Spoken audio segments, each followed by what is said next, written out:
Quite simply, we feel that these students have been misled by 350.org into believing that the fossil fuel industry is a bad industry filled with bad people who deserve to be demonized through campaigns like fossil fuel divestment and other related environmental efforts.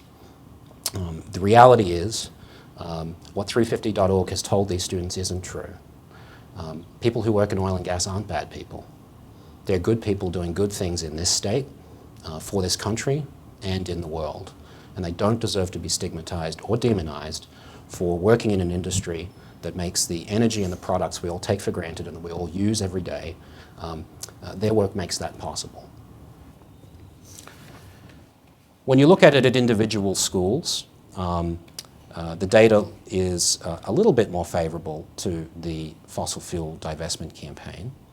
But the thing to remember here is that this campaign got lots of early wins at very small schools. If you look at the schools that have actually pledged full divestment and their average endowment size, it is less than $100 million, a lot smaller than DU, and a lot smaller than the larger universities that they're now trying to run campaigns at. And those campaigns, those larger universities have been a much, much tougher audience for fossil fuel divestment campaigners. So let's talk about partial divestment, or the Syracuse model, as it's sometimes called. This is a tactic used to placate divestment activists. So a school will promise to avoid any kind of direct holdings in a fossil fuel company or in the fossil fuel sector. But this has been called out as an empty gesture, because if a university has direct holdings in fossil fuel companies, it's rare, and when it happens, those holdings are typically very small. So Bloomberg, again, has called this an empty gesture because it completely avoids the real challenge of fossil fuel divestment.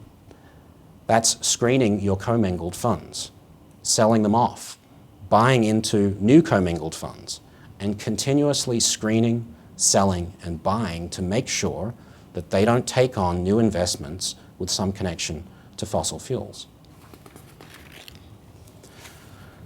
Very quickly, how has this issue played out in Colorado? Well, the only university to date that has divested in Colorado is Naropa University in Boulder. Again, this is one of these small schools where divestment campaigns were quite successful in the early days. Things have gotten a lot tougher for the divestment campaign in Colorado ever since then. A bipartisan majority of the Board of Regents at the University of Colorado rejected fossil fuel divestment last year. Colorado College has rejected fossil fuel divestment, and so has Fort Lewis College in Durango.